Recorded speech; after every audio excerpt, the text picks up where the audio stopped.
Hello everyone. Today we'll discuss with the continuation of the previous topic. ਹੁਣ ਆਪਾਂ ਇਹਦੇ ਵਿੱਚ ਇਹ ਡਿਸਕਸ ਕਰਨਾ ਹੈ ਕਿ ਡਰੱਗਸ ਵਾਸਤੇ ਰਿਸੈਪਟਰ ਜਦੋਂ ਟਾਰਗੇਟ ਹੁੰਦਾ ਹੈ। ਲਾਸਟ ਵੀਡੀਓ 'ਚ ਆਪਾਂ ਕੀਤਾ ਸੀ ਜਦੋਂ ਡਰੱਗਸ ਵਾਸਤੇ ਐਨਜ਼ਾਈਮ ਟਾਰਗੇਟ ਹੁੰਦਾ ਹੈ, ਰਾਈਟ। ਤੇ ਹੁਣ ਆਪਾਂ ਕੀ ਕਰਨਾ, ਡਰੱਗਸ ਵਾਸਤੇ ਜਦੋਂ ਰਿਸੈਪਟਰ ਟਾਰਗੇਟ ਹੁੰਦਾ ਹੈ, right. So this is part 2। ਸੋ ਉਹਦੇ ਵਾਸਤੇ ਆਪਾਂ ਨੂੰ ਅੰਡਰਸਟੈਂਡ ਕਰਨਾ ਪਏਗਾ ਕਿ ਰਿਸੈਪਟਰਸ ਕੀ ਨੇ। ਰਿਸੈਪਟਰਸ ਜੇ ਆਪਾਂ ਕਿਸੇ ਲੇਮੈਨ ਨੂੰ ਐਕਸਪਲੇਨ ਕਰਨਾ ਹੋਵੇ, ਰਿਸੈਪਟਰਸ ਇੱਕ ਐਸੇ ਪ੍ਰੋਟੀਨਸ ਹੈ ਜਿਹੜੇ ਕਿ ਹੈਲਪ ਇਨ ਕਮਿਊਨੀਕੇਸ਼ਨ ਸਿਸਟਮ, ਯਾਨੀ ਕਿ ਇੱਕ ਪਾਰਟ ਤੋਂ ਮੈਸੇਜ ਭੇਜਣਾ ਹੈ ਦੂਸਰੇ ਪਾਰਟ ਤੱਕ। ਲਾਈਕ ਜੇ ਕਿਸੇ ਨੇ ਤੁਹਾਨੂੰ ਕਿਤੇ ਪਿੰਚ ਕੀਤਾ, ਸਪੋਜ਼ ਹੈਂਡ 'ਤੇ ਪਿੰਚ ਕੀਤਾ ਅਤੇ ਉਹ ਇਨਫੋਰਮੇਸ਼ਨ ਬ੍ਰੇਨ ਤੱਕ ਅਤੇ ਬ੍ਰੇਨ ਤੋਂ ਦੁਬਾਰਾ ਹੈਂਡ ਤੱਕ, ਤਾਂ ਕਿ ਤੁਸੀਂ ਉਹ ਹੱਥ ਸਾਈਡ 'ਤੇ ਕਰ ਸਕੋ, ਤਾਂ ਉਹਦੇ ਵਿੱਚ ਕੌਣ ਹੈਲਪ ਕਰਦਾ? ਰਿਸੈਪਟਰਸ, ਰਾਈਟ। ਸੋ ਆਪਾਂ ਪਹਿਲਾਂ ਅੰਡਰਸਟੈਂਡ ਕਰਾਂਗੇ, ਚਲੋ ਠੀਕ ਹੈ, ਰਿਸੈਪਟਰ ਐਜ਼ ਡਰੱਗ ਟਾਰਗੇਟ, ਯਾਨੀ ਕਿ ਹੁਣ ਜਿਹੜੇ ਡਰੱਗਸ ਹੈ ਉਹਨਾਂ ਨੇ ਰਿਸੈਪਟਰ 'ਤੇ ਜਾ ਕੇ ਅਟੈਕ ਕਰਨਾ ਹੈ, ਠੀਕ ਹੈ। ਹੁਣ ਆਪਾਂ ਕੀ ਕਰਨਾ, ਪਹਿਲਾਂ ਆਪਾਂ ਰਿਸੈਪਟਰ ਸਮਝ ਲਈਏ ਕੀ ਹੁੰਦੇ ਆ। ਰਿਸੈਪਟਰਸ ਪਹਿਲੀ ਗੱਲ ਤਾਂ they are proteins which are crucial to body's communication process. ਹੁਣ ਜਿਹੜੇ ਇਹ ਰਿਸੈਪਟਰ ਪ੍ਰੋਟੀਨਸ ਕਿੱਥੇ ਹੁੰਦੇ ਆ? These proteins are embedded in the cell membrane. ਆ ਆਪਣਾ ਸਪੋਜ਼ ਸੈੱਲ ਮੈਂਬਰੇਨ ਹੈ, ਉਹਦੇ ਵਿੱਚ ਇੱਦਾਂ ਇੰਬੈਡਡ ਹੁੰਦੇ ਆ। ਇਸ ਤਰੀਕੇ ਦੇ ਨਾਲ ਇੰਬੈਡਡ ਹੁੰਦੇ ਆ ਕਿ ਥੋੜ੍ਹਾ ਜਿਹਾ ਪਾਰਟ ਉਹਨਾਂ ਦਾ ਸੈੱਲ ਤੋਂ ਬਾਹਰ ਪ੍ਰੋਟਰੂਡ ਕਰ ਰਿਹਾ, it projects out of the cell membrane. So these receptor proteins are embedded in the cell membrane in such a way that their small part possessing active site projects out of the surface of the membrane and opens on the outside region of the cell membrane। यानी कि आ अपना cell membrane है blue वाला, ਉਹਦੇ ਦੇ ਵਿੱਚ ਆਪਾਂ ਇੱਦਾਂ ਆ ਜਿਹੜਾ ਰਿਸੈਪਟਰ ਹੈ ਇਹ ਪ੍ਰੋਟਰੂਡ ਕੀਤਾ ਗਿਆ। ਆ ਜਿਹੜੀ ਇਹਦੀ ਸਰਫੇਸ ਹੈ ਇਹਦੀ ਬਾਈਂਡਿੰਗ ਸਾਈਟ ਹੈ, ਜਾਂ ਤੁਸੀਂ ਕਹਿ ਲਓ ਇਹਦੀ ਐਕਟਿਵ ਸਾਈਟ ਹੈ, ਰਾਈਟ। ਹੁਣ ਇਹਦੇ ਵਿੱਚ ਕੰਮ ਕੀ ਹੁੰਦਾ ਹੈ? ਇਨ ਦ body the message between the two neurons and between neurons to the muscles is communicated through certain chemicals called as chemical messengers। ठीक है, आप पढ़ते हैं, मैं explain you with an example। The chemical messengers are received at the binding site of the receptor protein। Then to accommodate this messenger, the shape of the receptor changes। This brings about the transfer of the message to the cell। यानी कि की होया राजे, ਆਪਣੇ ਕੋਲ ਆ cell membrane ਹੈ, ਇਹਦੇ ਵਿੱਚ ਇੱਕ ਰਿਸੈਪਟਰ ਪ੍ਰੋਟੀਨ ਹੈ। ਆ ਰਿਸੈਪਟਰ ਪ੍ਰੋਟੀਨ ਦੀ ਬਾਈਂਡਿੰਗ ਸਾਈਟ ਹੈ। ਕੋਈ ਚੀਜ਼ ਹੋਈ ਬੋਡੀ ਦੇ ਵਿੱਚ ਤਾਂ ਉਹ ਟਰਾਂਸਫਰ ਕਿਵੇਂ ਹੁੰਦੀ ਆ? ਆ ਜਿਹੜਾ ਕੈਮੀਕਲ ਮੈਸੇਂਜਰ ਹੈ ਇਹ ਰਿਸੈਪਟਰ ਦੀ ਬਾਈਂਡਿੰਗ ਸਾਈਟ 'ਤੇ ਜਾ ਕੇ ਲੱਗੂਗਾ, ਤਾਂ ਹੀ ਮੈਸੇਜ ਟਰਾਂਸਫਰ ਹੋਊਗਾ। ਇਸ ਕੈਮੀਕਲ ਮੈਸੇਂਜਰ ਨੂੰ ਇੱਥੇ ਅਕਮੋਡੇਟ ਕਰਨ ਵਾਸਤੇ ਰਿਸੈਪਟਰ ਆਪਣੀ ਸ਼ੇਪ, ਥੋੜ੍ਹੀ ਜਿਹੀ ਬਾਈਂਡਿੰਗ ਸਾਈਟ ਦੀ ਸ਼ੇਪ ਚੇਂਜ ਕਰ ਲੈਂਦਾ ਹੈ। ਚੇਂਜ ਕਰ ਜਦੋਂ ਹੀ ਉਹ ਸਾਈਜ਼ ਆਪਣੀ ਚੇਂਜ ਕਰਦਾ ਹੈ, ਆ ਮੈਸੇਜ ਪਾਸ ਹੋ ਜਾਂਦਾ। This means the passage of the message, ਮਤਲਬ ਮੈਸੇਜ ਇਸ ਤਰ੍ਹਾਂ ਪਾਸ ਹੋ ਰਿਹਾ। Once the message is pass, ਇਹ ਕੈਮੀਕਲ ਮੈਸੇਂਜਰ ਫਿਰ ਵਾਪਸ ਹੋ ਜਾਂਦਾ ਹੈ ਅਤੇ receptor is back to its original position. So ਕੀ ਹੋ ਰਿਹਾ ਹੈ? The chemical messengers are received at the binding site of the receptor protein। To accommodate this messenger, shape of the receptor site changes। Shape change होगी। This brings about the transfer of message into the cell। वो cell ਦੇ ਵਿੱਚ चला गया, ठीक है, neurons ਦੇ ਜਾਂ muscle cells ਦੇ ਵਿੱਚ चला गया। This thus chemical messenger gives message to the cell without entering the cell। ਉਹਨੇ cell ਨੂੰ message ਦੇ ਦਿੱਤਾ without entering, right। ਹੁਣ ਸਭ ਇਹ ਤਾਂ ਰਿਸੈਪਟਰਸ ਦਾ ਐਕਚੁਅਲੀ ਇੱਕ ਹੈਲਦੀ ਬੋਡੀ ਦੇ ਵਿੱਚ ਇੱਕ ਕੰਮ ਹੈ। ਹੁਣ ਸਪੋਜ਼ ਕਰੋ ਇਸ ਮੈਸੇਜ ਪਾਸ ਹੋਣ ਦੇ ਨਾਲ ਦੇਰ ਆਰ ਟੂ ਸਿਚੁਏਸ਼ਨਸ, ਠੀਕ ਹੈ, ਧਿਆਨ ਨਾਲ ਸੁਣੋ। ਇਹ ਹੈ ਕਿ ਕੈਮੀਕਲ ਮੈਸੇਂਜਰ ਦੇ ਇੱਥੇ ਲੱਗਣ ਨਾਲ, ਮੈਸੇਜ ਦੇ ਨਾਲ ਆਪਾਂ ਨੂੰ ਪ੍ਰੋਬਲਮ ਹੋ ਰਹੀ ਹੈ, ਯਾਨੀ ਕਿ ਆਪਾਂ ਨੂੰ ਦਰਦ ਹੋ ਰਿਹਾ ਹੈ। ਜਦ ਯਾਨੀ ਕੈਮੀਕਲ ਮੈਸੇਂਜਰ, ਯਾਨੀ ਕਿ ਜਦੋਂ ਆਪਣੀ ਕੋਈ ਚੀਜ਼ ਦੁਖ ਰਹੀ ਹੈ ਤਾਂ ਕੀ ਹੋ ਰਿਹਾ ਹੈ? ਕੈਮੀਕਲ ਮੈਸੇਂਜਰ ਇੱਥੇ ਲੱਗ ਰਿਹਾ ਅਤੇ ਮੈਸੇਜ ਬ੍ਰੇਨ ਤੱਕ ਟਰਾਂਸਫਰ ਹੋ ਰਿਹਾ। ਹੁਣ ਜਾਂ ਇੱਕ ਸਿਚੁਏਸ਼ਨ ਇਹ ਹੈ ਕਿ ਇੱਥੇ ਕੋਈ ਕੈਮੀਕਲ ਮੈਸੇਂਜਰ ਲੱਗ ਹੀ ਨਹੀਂ ਰਿਹਾ, ਲਾਈਕ ਕੋਈ ਸੈਂਸੇਸ਼ਨ ਹੋ ਹੀ ਨਹੀਂ ਰਹੀ। ਇੱਕ ਸਿਚੁਏਸ਼ਨ ਇਹ ਹੈ ਕਿ ਇੱਥੇ ਕੈਮੀਕਲ ਮੈਸੇਂਜਰ ਲੱਗ ਕੇ ਬਹੁਤ ਜ਼ਿਆਦਾ ਸੈਂਸੇਸ਼ਨ ਹੋ ਰਹੀ ਹੈ ਅਤੇ ਪੇਨਫੁਲ ਹੋ ਰਹੀ ਹੈ। ਇੱਕ ਸਿਚੁਏਸ਼ਨ ਇਹ ਹੈ ਕਿ ਇੱਥੇ ਕੋਈ ਕੈਮੀਕਲ ਮੈਸੇਂਜਰ ਆ ਕੇ ਲੱਗ ਹੀ ਨਹੀਂ ਰਿਹਾ। ਸੋ ਡਰੱਗਸ ਇਹਦੇ ਵਿੱਚ ਦੋਵਾਂ ਵਿੱਚ ਕੰਮ ਕਰਨਗੇ, ਰਾਈਟ। ਸੋ ਕੀ ਹੋਊਗਾ, ਦੇਖੋ ਜਿਹੜੇ ਡਰੱਗਸ ਬਾਈਂਡ ਕਰਦੇ ਆ ਰਿਸੈਪਟਰ ਸਾਈਟ ਤੇ ਇਨਹਿਬਿਟ ਕਰਦੇ ਆ ਉਹਦਾ ਨੈਚੁਰਲ ਫੰਕਸ਼ਨ, ਤਾਂ ਉਹਦੇ ਵਿੱਚ ਕੀ ਹੈ, ਯਾਨੀ ਕਿ ਕੈਮੀਕਲ ਮੈਸੇਂਜਰ ਦੇ ਲੱਗਣ ਤੋਂ ਪਹਿਲਾਂ ਹੀ ਉਹ ਡਰੱਗਸ ਉੱਥੇ ਆ ਕੇ ਲੱਗ ਰਹੇ ਆ, ਯਾਨੀ ਕਿ ਉਹ ਇਨਹਿਬਿਟ ਕਰ ਰਹੇ ਉਹਦੇ ਨੈਚੁਰਲ ਫੰਕਸ਼ਨ ਨੂੰ। They are useful when blocking of the message is required, ਯਾਨੀ ਕਿ ਉਹ ਪੇਨ ਨੂੰ ਆਪਾਂ ਸਪਰੈਸ ਕਰਨਾ, ਉਹ ਪੇਨ ਨਾ ਜਾਵੇ। ਤਾਂ ਐਸੇ ਮੈਡੀਸਿਨਸ ਨੂੰ ਕੀ ਕਹਿੰਦੇ ਆ, ਐਸੇ ਡਰੱਗਸ ਨੂੰ ਕੀ ਕਹਿੰਦੇ ਆ, ਐਂਟਾਗੋਨਿਸਟਸ, ਰਾਈਟ। ਹੁਣ ਸਪੋਜ਼ ਕਰੋ ਆਪਣੇ ਕੋਲ ਨੈਚੁਰਲ ਮੈਸੇਂਜਰ ਹੈ ਨਹੀਂ, ਉਹ ਉੱਥੇ ਜਾ ਕੇ ਮੈਸੇਂਜਰ ਦੇ ਨਹੀਂ ਲੱਗ ਰਿਹਾ। Drugs that mimic the natural messenger by switching on the receptor, ਯਾਨੀ ਕਿ ਡਰੱਗਸ ਉੱਥੇ ਜਾ ਕੇ ਲੱਗ ਰਹੇ ਆ ਜਿੱਥੇ ਕੈਮੀਕਲ ਮੈਸੇਂਜਰ ਨਹੀਂ ਲੱਗ ਪਾ ਰਿਹਾ। ऐसे मेडिसिन्स ਨੂੰ ਕੀ ਕਹਿੰਦੇ ਆ, agonists. They are useful when there is lack of natural chemical messenger. So ये दो सिचुएशनस हो गई। जे ਤਾਂ ਅਸੀਂ ਉਸ ਮੈਸੇਜ ਨੂੰ ਬਲੌਕ ਕਰਨਾ ਹੈ, ਯਾਨੀ ਕਿ ਇੱਥੇ ਆ ਕੇ ਕੈਮੀਕਲ ਮੈਸੇਂਜਰ ਨਾ ਲੱਗੇ, ਉਹਦੀ ਜਗ੍ਹਾ ਤੇ ਡਰੱਗ ਲੱਗ ਜੇ, ਐਸੇ ਡਰੱਗਸ ਨੂੰ ਐਂਟਾਗੋਨਿਸਟਸ ਕਹਿੰਦੇ ਆ। ਤੇ ਜੇ ਕੈਮੀਕਲ ਮੈਸੇਂਜਰ ਨਹੀਂ ਲੱਗ ਰਿਹਾ, ਤੁਹਾਨੂੰ ਕੋਈ ਡਰੱਗ ਬਾਹਰੋਂ ਯਾਨੀ ਕਿ ਸੈਂਸੇਸ਼ਨ ਪ੍ਰੋਡਿਊਸ ਕਰਨੀ ਹੈ, ਕੋਈ ਚੀਜ਼ ਸੁੰਨ ਹੋ ਗਈ ਹੈ, ਉਹਦੇ ਤੇ ਤੁਸੀਂ ਕੋਈ ਪ੍ਰੋਡਿਊਸ ਕਰਨੀ ਹੈ, ਤਾਂ ਐਸੀ ਮੈਡੀਸਿਨਸ ਨੂੰ ਕੀ ਕਹਿੰਦੇ ਆ, एगोनिस्ट्स। ਠੀਕ ਹੈ ਜੀ। ਹੁਣ ਇੱਕ ਹੋਰ ਥੋੜ੍ਹੀਆਂ ਜਿਹੀਆਂ ਹੋਰ ਪ੍ਰੋਪਰਟੀਜ਼ ਕਰਦੇ ਹਾਂ ਦੇ ਰਿਸੈਪਟਰਸ ਦੀਆਂ। There are large number of different receptors in the body that interact with different chemical messengers. These receptors show selectivity for one chemical messenger over the other because their binding sites have different shape, structure and amino acid compounds। यानी कि ਇਹਦਾ ਮਤਲਬ ਇਹ ਹੋਇਆ enzymes वांगू, यानी कि एक particular enzyme एक particular reaction ਨੂੰ ਹੀ catalyze ਕਰ ਸਕਦਾ, यानी कि एक particular enzyme ਉਹਦੇ ਤੇ एक particular substrate ਹੀ ਆ ਕੇ ਲੱਗ ਸਕਦਾ ਜਿਨ੍ਹਾਂ ਦੀ shape ਕੀ ਹੈ, complementary ਹੈ। ठीक है, मतलब एंजाइम वांगू है। ठीक है, ये हो गया रिसैप्टर का काम। सो आप हुण दो चीज़ां कर लिया हुई हैं। एक जो ड्रग्स यानी कि ड्रग्स है अपने कोल, उन्हां वास्ते टारगेट कौन होणगे, उन्हां वास्ते टारगेट जां तां एंजाइम होणगे ते जां टारगेट कौन होणगे, रिसैप्टर्स होणगे। सो जो एंजाइम टारगेट है तो दो तरह के ड्रग्स पॉसीबल है, कॉम्पीटिटिव है ना, ये आप कीता सीगा पिछली वीडियो दे विच है, कॉम्पीटिटिव इनहिबिटर्स ते नॉन कॉम्पीटिटिव इनहिबिटर्स। ठीक है जी। तो जो आप रिसैप्टर की गल करिए उदों जां तां हुंदे एगोनिस्ट्स ते जां हुंदे एंटागोनिस्ट्स। ठीक है जी, ये इत्थों तक अपना, यानी कि जो ड्रग आप बनाने तो उसने किस नू जाके टारगेट करना है, एंजाइम नू टारगेट करना है कि रिसैप्टर नू टारगेट करना है। अगे फिर ड्रग्स के डिफरेंट फंक्शन है, या तो कॉम्पीटिटिव इनहिबिटर्स इनहिबिशन के नाल ठीक करूगा डिजीज़ नू, या नॉन कॉम्पीटिटिव इनहिबिशन के नाल। सिमिलरली रिसैप्टर्स जो टारगेट ने तो ड्रग्स या तो एगोनिस्ट कर सकते हैं एक्ट या एंटागोनिस्ट। ठीक है। सो ये अपने को एक जनरल ब्रीफ जी डिस्क्रिप्शन सीगी। हुण आपां करांगे अलग अलग drugs in detail, we'll do about the medicine, उन्होंने की थैरेप्यूटिक इफेक्ट्स है, we'll do that, right. So ये हुण आपां करांगे medicines which have therapeutic action. There are different classes of drugs. So अपने कोल मेडिसिन्स है, right. All the medicines they are classified into this broad categories.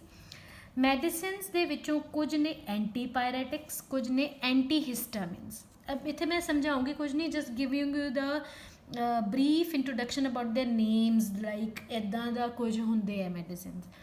Antipyretics, antihistamines.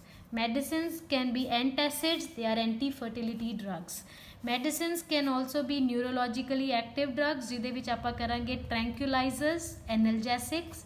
एनलजैसिक्स जिहड़े कि narcotics हो सकते हैं या non narcotics. Medicine anti microbials भी हो सकते हैं, फॉर एग्जांपल एंटीसैप्टिक है, डिसइनफैक्टेंट है, एंटीबायोटिक्स है। एंटीबायोटिक्स फर्दर तीन तरह के, broad spectrum, narrow spectrum and limited spectrum.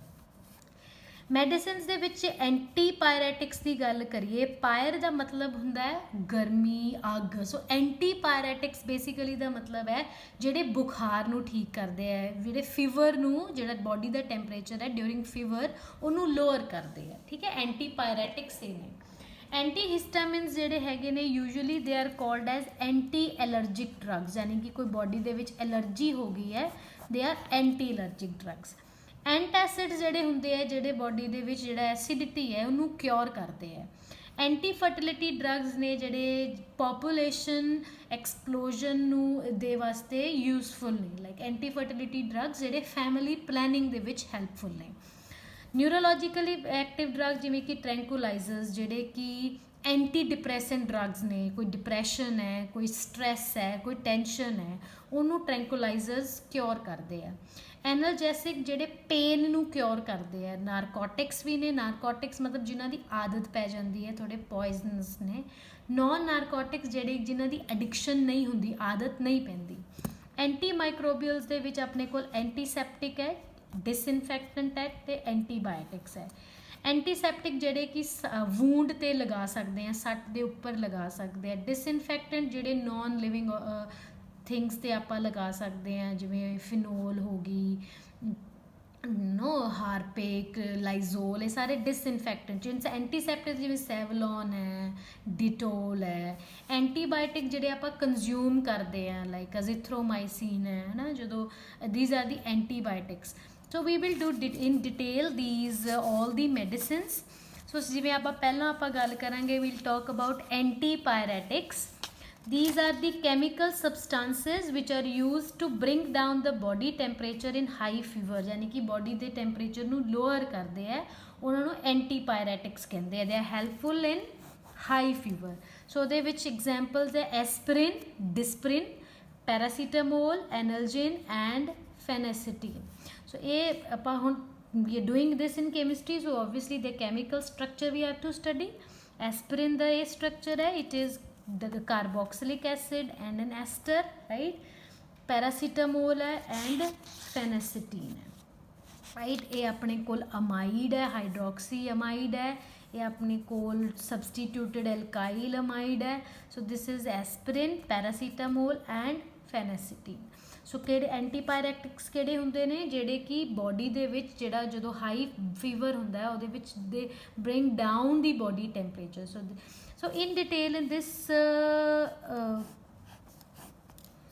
ਐਂਟੀਪਾਇਰੈਟਿਕਸ ਦੇ ਸੈਗਮੈਂਟ ਦੇ ਵਿੱਚ we'll talk about aspirin in detail. So let's talk about aspirin, what aspirin does to our body, ਉਹ ਕਿਉਂ ਇੰਨੀ ਹੈਲਪਫੁਲ ਹੈ। ਹੁਣ ਜਿਹੜੀ ਐਸਪਰਿਨ ਹੈ ਜਾਂ ਤੁਸੀਂ ਕਹਿ ਲਓ ਡਿਸਪਰਿਨ ਹੈ, it should not be taken empty stomach. Why should not be taken empty stomach? ਜਿਹੜੀ ਐਕਚੁਅਲੀ ਐਸਪਰਿਨ ਹੈ ਨਾ, it is toxic to the liver and empty stomach, ਯਾਨੀ ਕਿ ਜੇ ਤੁਸੀਂ ਇਹਨੂੰ ਖਾਲੀ ਪੇਟ ਲਓਗੇ ਤਾਂ ਉਹਦੀ ਹਾਈਡਰੋਲਿਸਿਸ ਹੋਊਗੀ ਅਤੇ ਉਹ ਕੀ ਦੇਊਗਾ, it will produce salicylic acid, right? Salicylic acid ਕਿਹੜਾ ਹੁੰਦਾ ਹੈ?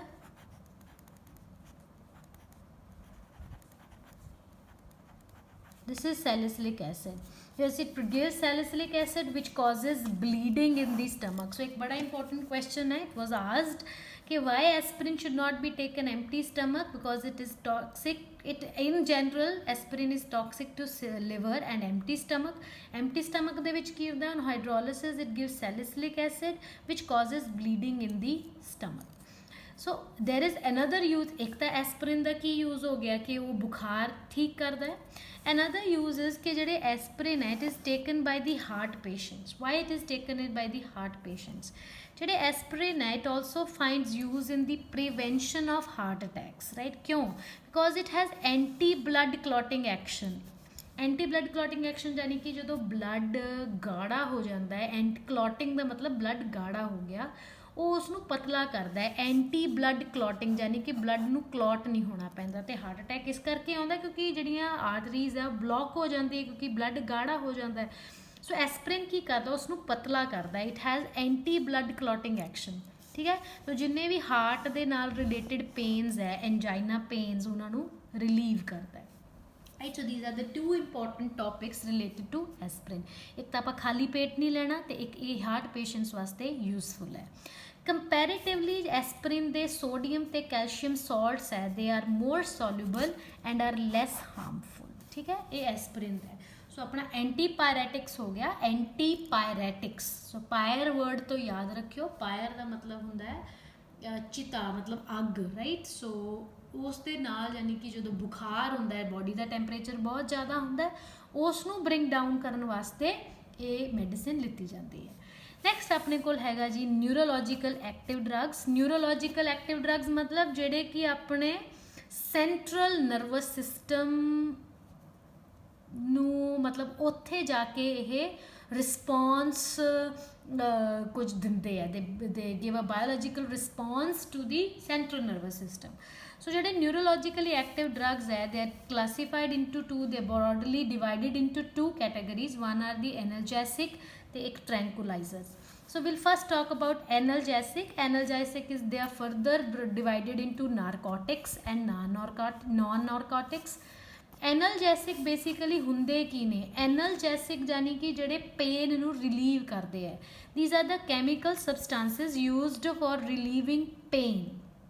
ਠੀਕ ਹੈ, they give immediate relief from pain without causing impairment of consciousness, mental confusion, incoordination or paralysis or some other disturbance of the nerve। यानी कि इन्हां दे खाण नाल ਜਿਹੜੀ ਮੈਡੀਸਿਨ ਹੈ ਸਿਰਫ ਪੇਨ ਨੂੰ ਕਿਉਰ ਕਰਦੀ ਹੈ, ਇਹਦੇ ਨਾਲ ਨਹੀਂ ਹੈ ਕਿ ਕੋਈ ਬੇਹੋਸ਼ੀ ਹੋ ਜੂਗੀ, ਕੋਈ ਮਤਲਬ ਦੌਰਾ ਪੈ ਜੂਗਾ, ਐਸਾ ਕੁਛ ਨਹੀਂ ਹੈ। There is no paralysis, there is no mental confusion, ਕੋਈ ਵੀ ਸੈਂਟਰਲ ਨਰਵਸ ਸਿਸਟਮ ਤੇ ਕੋਈ ਵੀ ਡਿਸਟਰਬੈਂਸ ਨਹੀਂ ਹੁੰਦੀ। ਬਸ ਇਹਨਾਂ ਦਾ ਕੰਮ ਕੀ ਹੈ? ਸਿਰਫ ਪੇਨ ਨੂੰ ਰਿਲੀਵ ਕਰਨਾ। ਦੇ give immediate relief from the pain, right. ਹੁਣ ਉਹਦੇ ਵਿੱਚ ਹੈਗਾ ਨਾਰਕੋਟਿਕ ਤੇ ਨੋਨ ਨਾਰਕੋਟਿਕ। ਨਾਰਕੋਟਿਕ ਡਰੱਗਸ ਕਿਹੜੇ ਹੁੰਦੇ ਨੇ? ਜਿਹੜੇ ਕਿ ਨੋਨ ਐਡਿਕਟਿਵ ਨੇ, ਜਿਨ੍ਹਾਂ ਦੀ ਆਦਤ ਨਹੀਂ ਪੈਂਦੀ। ਫੋਰ ਐਗਜ਼ਾਮਪਲ ਐਸਪਰਿਨ ਤੇ ਪੈਰਾਸੀਟਾਮੋਲ। ਸੋ ਇਹਨਾਂ ਦੀ ਆਦਤ ਨਹੀਂ ਨਾ ਪੈਂਦੀ। ਜਦੋਂ ਪੇਨ ਹੁੰਦਾ ਹੈ ਵੀ ਟੇਕ ਦੀਜ਼ ਮੈਡੀਸਿਨਸ ਤੇ ਵੀ ਗੈਟ ਰਿਲੀਫ। ਇਹ ਤਾਂ ਹੈ ਨਹੀਂ ਆਪਾਂ ਨੂੰ ਰੋਜ਼ ਲੈਣਾ ਪੈਂਦਾ, ਰਾਈਟ। ਸੋ ਇਹਦੇ ਵਿੱਚ ਕੀ ਹੈ? Aspirin and paracetamol. These drugs are effective in relieving skeletal pain such as due to arthritis, ਜਿਹੜੇ ਹੱਡੀਆਂ ਦਾ ਪੇਨ ਹੁੰਦਾ ਜਾਂ ਕਿਸੇ ਵੀ ਤਰ੍ਹਾਂ ਦਾ ਪੇਨ ਹੈ, they are more effective in this। ਹੁਣ ਐਸਪਰਿਨ ਮਤਲਬ ਪੇਨ ਕਿਉਂ ਹੁੰਦਾ ਹੈ? ਐਸਪਰਿਨ ਕੀ ਕਰਦਾ ਹੈ? ਐਸਪਰਿਨ inhibits the synthesis of chemicals such as prostaglandins which stimulate inflammation in the tissue and cause pain। ਆਪਾਂ ਨੂੰ ਪੇਨ ਕਿਉਂ ਹੁੰਦਾ ਹੈ? ਆਪਣੀ ਬੋਡੀ ਦੇ ਵਿੱਚ ਇੱਕ ਕੈਮੀਕਲ ਹੈ prostaglandins ਜੋ ਕਿ ਬੋਡੀ ਦੇ ਵਿੱਚ ਟਿਸ਼ੂਜ਼ ਨੂੰ ਇਨਫਲੇਮ ਕਰਦਾ, ਯਾਨੀ ਕਿ ਸੋਜ ਪਾ ਦਿੰਦਾ ਤੇ ਪੇਨ ਹੁੰਦੀ ਹੈ। ਐਸਪਰਿਨ ਦਾ ਕੰਮ ਕੀ ਹੈ? It ਇਨਹਿਬਿਟਸ the synthesis of that chemical. तो जो केमिकल ही नहीं बनूगा, जो प्रोस्टाग्लैंडिन्स ही नहीं बनूगा, तो there will be no inflammation and there will be no pain, right. ਹੁਣ ਇਹ ਜਿਹੜੇ ਡਰੱਗਸ ਹੈ also these drugs, ਐਸਪਰਿਨ ਆਪਾਂ ਪਹਿਲਾਂ ਵੀ ਕੀਤਾ ਹੈ। these drugs have many other effects such as reducing fever, ਉਹ antipyretic ਹੋ ਗਏ, and preventing platelet coagulation used in the prevention of heart attack। we have already discussed that, right। तो non narcotic यानी कि जिन्हां ਦੀ ਆਦਤ ਨਹੀਂ ਪੈਂਦੀ। ਹੁਣ ਅਗਲੇ ਹੈਗੇ ਆਪਣੇ ਕੋਲ ਨਾਰਕੋਟਿਕ। ਇਹ ਯੂਜੂਅਲੀ ਐਡਿਕਟਿਵ ਨੇ, ਇਹਨਾਂ ਦੀ ਆਦਤ ਪੈ ਸਕਦੀ ਹੈ। these analgesics are chiefly used for the relief of ਯਾਨੀ ਕਿ ਬਹੁਤ ਜਿਹੜਾ ਐਕਸਕਰੂਸ਼ੀਏਟਿੰਗ ਪੇਨ ਹੁੰਦਾ ਹੈ ਆਪਰੇਸ਼ਨ ਤੋਂ ਬਾਅਦ, post operative pain, heart cardiac pain, pains of terminal cancer and child birth. यानी कि जो एक्सट्रीम पेन्स ने, जो एक्सक्रूशिएटिंग पेन्स ने, दे कैन बी मतलब the patient can be relieved from these excruciating pains by using these addictive analgesics or the narcotic analgesics। ਉਹਨਾਂ ਦੇ ਵਿੱਚ ਹੁਣ ਕਿਹੜੇ ਨੇ? ਮੋਰਫੀਨ ਐਂਡ ਇਟਸ ਹੋਮੋਲੋਗਸ। ਮੋਰਫੀਨ ਹੋ ਗਿਆ ਉਹਦੀਆਂ ਥੋੜੀਆਂ ਮੋਡੀਫਿਕੇਸ਼ਨਸ ਕਰਕੇ when administered in medicinal doses। देखो ध्यान दिओ, medicinal doses, it relieves pain and produces sleep। ਇਹਦੇ ਵਿੱਚ sleep producing capacity ਹੈ। ਹੁਣ ਜੇਕਰ ਜ਼ਿਆਦਾ ਕੁਆਂਟਿਟੀ ਦੇ ਵਿੱਚ ਲੈ ਲਈ, ਜਿਸ ਨੂੰ ਆਪਾਂ ਨਸ਼ਾ ਕਹਿੰਦੇ ਆ, this produces stupor, coma, convulsions and ਦੌਰਾ ਹੋ ਗਿਆ, ਕੋਮਾ ਹੋ ਗਿਆ, ਕਨਵਰਜਨਸ ਹੋ ਗਿਆ, ਐਂਡ ਅਲਟੀਮੇਟਲੀ ਡੈਥ। ਯਾਨੀ ਕਿ ਜੇਕਰ ਤੁਸੀਂ ਮੈਡੀਸਿਨਲ ਡੋਜ਼ ਤੋਂ ਵੱਧ ਲੈਂਦੇ ਹੋ, ਯਾਨੀ ਕਿ ਨਸ਼ੇ ਦੀ ਫਾਰਮ ਦੇ ਵਿੱਚ, then it may lead to death। ਹੁਣ ਜਿਹੜੇ ਮੋਰਫੀਨ ਨਾਰਕੋਟਿਕਸ ਹੈ, they are sometimes referred to as opiates because they are obtained from opium poppy, ਜਿਹਨੂੰ ਆਪਾਂ ਫੀਮ ਕਹਿੰਦੇ ਆ, right. they are derived from this but they have to be taken। ਜੇ medicinal purpose ਵਾਸਤੇ ਆਪਾਂ ਯੂਜ਼ ਕਰਨਾ, then they have to be taken in medicinal doses। ਹੋਰ ਇਹਦੇ ਵਿੱਚ ਕੀ ਨੇ, there are some alkaloids. Alkaloids की होंगे, they are complex nitrogenous substances isolated from plants which when administered into the body produce physiological actions. And there is reserpine. It is an alkaloid used in the treatment of hypertension, यानी कि ਜਿਹੜੇ plants ਤੋਂ obtain ਕੀਤੇ ਜਾਂਦੇ, ਤਾਂ opium ਤੋਂ obtain ਕੀਤਾ ਜਾਂਦਾ morphine. There are some other which are obtained from the plants, ਜਿਵੇਂ ਕਿ alkaloids ਹੋ ਗਏ, alkaloids ਦੇ ਵਿੱਚ ਕਿਹੜਾ ਹੈ, reserpine. There is another reserpine is also called as serpacil and is also used as a tranquilizer, ਜਿਹੜੇ ਕਿ डिप्रैशन ਦੇ ਵਿੱਚ यूज़ ਕੀਤੇ ਜਾਂਦੇ ਆ as anti depressant drugs. Morphine and codeine are alkaloids found in opium. Alkaloids ਇੱਕ ਐਸੇ ਨੇ ਜਿਹੜੇ ਕਿ plants ਤੋਂ obtain ਕੀਤੇ ਜਾਂਦੇ ਆ, ਜਿਹੜੇ ਕਿ यूजफुल होंगे एज एंटी डिप्रैसेंट ड्रग्स. उसे तो ही अपना कंटिन्यूएशन है next class of drugs that is tranquillisers. So first was analgesic ਜਿਹੜੇ ਕਿ पेन ਨੂੰ रिलीव करते हैं. सैकेंड हैगे ने ट्रैंकुलाइजर्स, ये स्ट्रैस ਨੂੰ क्योर करते हैं. ट्रैंकुलाइजर्स की ने, they are used for the treatment of stress and mild or even severe mental disease, यानी कि ਜਿਹੜੇ दिमाग ਦੇ ਨਾਲ ਰਿਲੇਟਡ ਹੈ, ਕੋਈ ਸਟ੍ਰੈਸ ਹੈ, ਡਿਪਰੈਸ਼ਨ ਹੈ, ਮਾਈਲਡ ਜਾਂ ਜ਼ਿਆਦਾ ਮੈਂਟਲ ਡਿਜ਼ੀਜ਼ ਹੈ, ਉਹਦੇ ਵਾਸਤੇ ਆਪਾਂ ਟ੍ਰੈਂਕੁਲਾਈਜ਼ਰਸ ਮੈਡੀਸਿਨਸ ਯੂਜ਼ ਕਰਦੇ ਹਾਂ. ਇਹ ਕੀ ਕਰਦੇ ਹੈ, ਇਹ ਸੈਂਟਰਲ ਨਰਵਸ ਸਿਸਟਮ ਨੂੰ ਇਫੈਕਟ ਕਰਦੇ ਹੈ ਅਤੇ ਸਲੀਪ ਇੰਡਿਊਸ ਕਰਦੇ ਹੈ ਪੇਸ਼ੈਂਟਸ ਦੇ ਵਿੱਚ. ਦੇ ਰਿਲੀਵ ਐਂਜ਼ਾਈਟੀ, ਸਟ੍ਰੈਸ, इरिटेबिलिटी और excitement by including a sense of well-being. ठीक है. The compounds usually constitute sleeping pills, इन्हां दे नाल नींद आउंदी है. They are also called as psychotherapeutic drugs या आपां इन्हां नूं एंटी डिप्रैसेंट ड्रग्स कह सकते हैं. The administration of these drugs, जदों कि ड्रग लिया जाता, the patients become passive and helps to control their emotion distress. देखो कई पेशेंट्स बहुत गुस्सा करते हैं, दे लूज देयर टेंपर, ਜਾਂ ਬਹੁਤ ਕਈ ਪੈਸਿਵ ਹੁੰਦੇ ਨੇ, ਯਾਨੀ ਕਿ ਜਿਨ੍ਹਾਂ ਨੂੰ ਡਿਪਰੈਸ਼ਨ ਹੋ ਜਾਂਦਾ ਹੈ, they do not respond to any kind of happiness or sorrow. So ਦੋਵਾਂ ਵਾਸਤੇ these kinds of medicines they work. So they likely to interfere in their normal actions. They're also called as antidepressant drugs. ਇਹ ਤਾਂ ਆਪਾਂ ਟ੍ਰੈਂਕੁਲਾਈਜ਼ਰਸ ਕਰਦੇ ਕੀ ਹੈ, ਉਹ ਕਰਦੇ ਆ, ਉਹ ਆਪਾਂ ਡਿਸਕਸ ਕੀਤਾ ਹੈ, ਰਾਈਟ. ਨਾਓ ਆਪਾਂ ਜਿਹੜਾ ਕਮਿੰਗ ਆਪਣਾ ਟੌਪਿਕ ਹੈ, ਆਪਾਂ ਉਹਦੇ ਵਿੱਚ ਇਹ ਡਿਸਕਸ ਕਰਨਾ ਹੈ ਕਿ ਜਿਹੜਾ they are antidepressant drugs. Now why depression is caused, what is the main cause of the depression that we have to discuss. What is the main cause of the depression? So let's just discuss about that. What is the cause of depression? So ਆਪਣੀ body ਦੇ ਵਿੱਚ, first ਲਿਸਨ, ਆਪਣੀ body ਦੇ ਵਿੱਚ ਇੱਕ neuro transmitter ਹੈ ਜਿਸ ਦਾ ਨਾਮ ਹੈਗਾ ਨੋਰ ਐਡਰੇਨਲਿਨ. ਠੀਕ ਹੈ, ਆਪਣੀ ਬੋਡੀ ਦੇ ਵਿੱਚ ਇੱਕ ਨਿਊਰੋ ਟਰਾਂਸਮੀਟਰ ਹੈ, ਕੈਮੀਕਲ ਕਹਿ ਲਓ, ਨੋਰ ਐਡਰੇਨਲਿਨ ਹੈ, ਜਿਹੜੇ ਕਿ that plays a role in mood changes. ਠੀਕ ਹੈ, ਜੇ ਇਸ ਦਾ ਕੁਆਂਟਿਟੀ ਆਪਣੀ ਬੋਡੀ ਦੇ ਵਿੱਚ ਘਟ ਗਈ, ਨੋਰ ਐਡਰੇਨਲਿਨ ਦੀ ਕੁਆਂਟਿਟੀ ਆਪਣੀ ਬੋਡੀ ਦੇ ਵਿੱਚ ਘਟ ਗਈ, then the person suffers from depression. This is the main reason. Noradrenaline is one of the neurotransmitter that plays a role in mood changes. If the level of the noradrenaline is low for some reason, then the signal sending activity becomes low and the person suffers from depression. In such situations, antidepressant, वही tranquilizers, antidepressant drugs are required.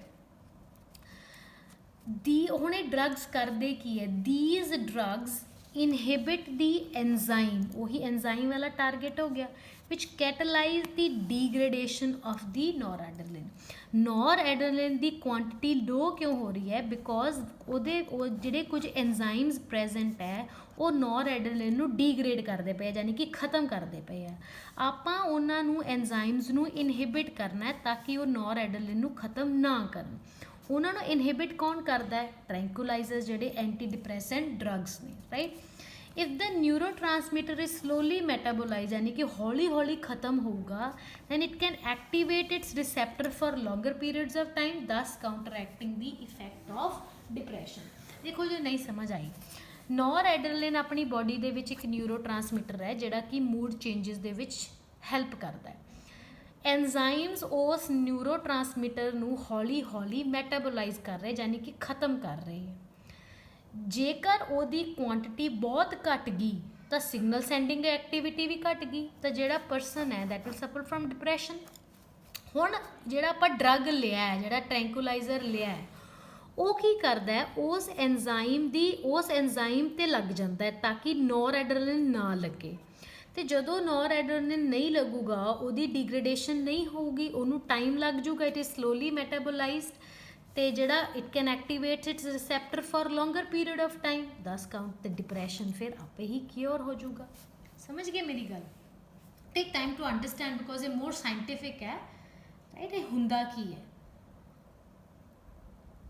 ਹੁਣ ਆਪਣੇ ਕੋਲ ਜਿਹੜੀਆਂ medicines ਹੈ ਜਿਹੜੀਆਂ ਇਹ ਕੰਮ ਕਰਦੀਆਂ ਉਹ ਕਿਹੜੀ ਨੇ? ਐਪਰੋਨਿਆਜ਼ਿਡ and ਫੈਨਲਸੀਨ, these are the antidepressant drugs। ਹੁਣ ਟ੍ਰੈਂਕੁਲਾਈਜ਼ਰਸ ਨੂੰ ਆਪਾਂ ਦੋ ਪਾਰਟਸ 'ਚ ਡਿਵਾਈਡ ਕੀਤਾ ਹੈ। ਇੱਕ ਤਾਂ ਹਿਪਨੋਟਿਕ ਟ੍ਰੈਂਕੁਲਾਈਜ਼ਰਸ ਨੇ ਜਿਹੜੇ ਕਿ ਸਲੀਪ ਇੰਡਿਊਸਿੰਗ ਨੇ, ਨੀਂਦ ਲਿਆਉਂਦੇ ਨੇ।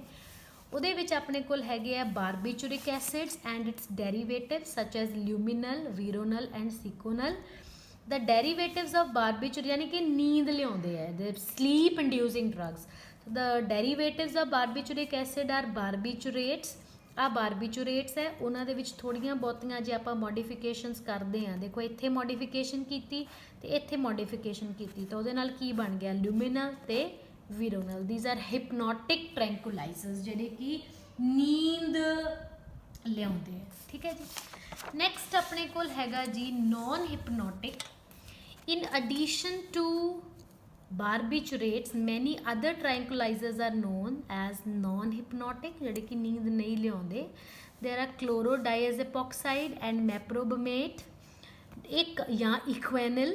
ਇਹ ਇੱਕ ਨੋਨ ਹਿਪਨੋਟਿਕ ਹੈ ਤੇ ਇੱਕ ਮਾਈਲਡ ਟ੍ਰੈਂਕੁਲਾਈਜ਼ਰ ਹੈ ਜਿਹੜਾ ਕਿ ਹਾਈਪਰਟੈਂਸ਼ਨ ਤੇ ਡਿਪਰੈਸ਼ਨ ਤੋਂ used, there it is used when there is hypertension or depression। So I will again talk about these tranquilizers basically ਕੀ ਨੇ ਰਾਜੇ? ਜਿਹੜੇ ਕਿ ਡਿਪਰੈਸ਼ਨ ਨੂੰ ਕਿਉਰ ਕਰਦੇ ਆ। They are anti depressant drugs. Anti depressant drugs ਯਾਨੀ ਕਿ ਡਿਪਰੈਸ਼ਨ ਕਿਉਂ ਹੁੰਦਾ ਹੈ? Y there is depression? Body ਦੇ ਵਿੱਚ ਇੱਕ ਨੋਰਐਡਰੇਨਾਲਿਨ ਨਿਊਰੋਟ੍ਰਾਂਸਮੀਟਰ ਹੈ, ਉਹਦੀ ਜੇਕਰ ਬੋਡੀ ਦੇ ਵਿੱਚ ਕੁਆਂਟੀਟੀ ਘਟ ਜੇ ਤਾਂ ਡਿਪਰੈਸ਼ਨ ਹੋ ਜਾਂਦਾ ਹੈ, ਯਾਨੀ ਕਿ ਸਿਗਨਲ ਸੈਂਡਿੰਗ ਐਕਟੀਵਿਟੀ ਲੋ ਹੋ ਜਾਂਦੀ ਹੈ। ਜਦੋਂ ਸਿਗਨਲ ਹੀ ਨਹੀਂ ਪਹੁੰਚੂਗਾ ਤਾਂ you will not react to any kind of happiness or tragedy. So ਕਿਉਂ ਘਟਦੀ ਹੈ? ਕਿਉਂਕਿ ਐਂਜ਼ਾਈਮ ਹੈ ਜਿਹੜਾ ਨੋਰਐਡਰੇਨਾਲਿਨ ਨੂੰ ਡੀਗਰੇਡ ਕਰ ਰਿਹਾ ਯਾਨੀ ਕਿ ਖਤਮ ਕਰ ਰਿਹਾ। ਆਪਾਂ ਉਸ ਐਂਜ਼ਾਈਮ ਨੂੰ ਰੋਕਣਾ ਹੈ। ਉਸ ਐਂਜ਼ਾਈਮ ਤੇ ਨੋਰਐਡਰੇਨਾਲਿਨ ਦੀ ਜਗ੍ਹਾ ਤੇ ਇੱਕ ਡਰੱਗ ਲੱਗ ਜਾਂਦਾ। ਉਹ ਡਰੱਗ ਇਹਨਾਂ ਦੋਵਾਂ ਵਿੱਚੋਂ ਕੋਈ ਵੀ ਹੋ ਸਕਦਾ ਹੈ। ਹੁਣ ਜਦੋਂ ਡਰੱਗ ਲੱਗ ਗਿਆ ਤਾਂ ਨੋਰਐਡਰੇਨਾਲਿਨ ਨੂੰ ਜ਼ਿਆਦਾ ਟਾਈਮ ਲੱਗ ਗਿਆ ਤਾਂ ਕਿ ਉਹ ਰਿਸੈਪਟਰਸ ਨੂੰ ਐਕਟੀਵੇਟ ਰੱਖੇ, ਦਸ ਕਾਊਂਟਰ ਐਕਟਿੰਗ ਦੀ ਇਫੈਕਟ। ਇਸ ਨਾਲ ਕੀ ਹੋ ਜਾਂਦਾ? ਡਿਪਰੈਸ਼ਨ ਠੀਕ ਹੋ ਜਾਂਦਾ ਹੈ। ਠੀਕ ਹੈ ਜੀ। ਹੁਣ ਜਿਹੜਾ ਟ੍ਰੈਂਕੁਲਾਈਜ਼ਰਸ ਹੈ ਦੋ ਹੈ, ਜਿਹੜੇ ਤਾਂ ਨੀਂਦ ਲਿਆਉਂਦੇ ਆ ਉਹਦੇ ਵਿੱਚ ਬਾਰਬੀਚੂਰੇਟਸ ਹੈ, ਤੇ ਜਿਹੜੇ ਨੀਂਦ ਨਹੀਂ ਲਿਆਉਂਦੇ ਉਹਦੇ ਵਿੱਚ ਆਪਣੇ ਕੋਲ ਕਿਹੜੇ ਨੇ? chlorodiazepoxide and meprobamate ਤੇ equanimate। These are tranquilizers यानी कि if anyone asks you what tranquilizers, they help in controlling the anxiety, stress, relieving from stress, antidepressants ਨੇ ਇਹ। ਠੀਕ ਹੈ, ਜਿਹੜੇ ਕਿ ਸੈਂਟਰਲ ਨਰਵਸ ਸਿਸਟਮ ਨੂੰ ਇਫੈਕਟ ਕਰਦੇ ਆ।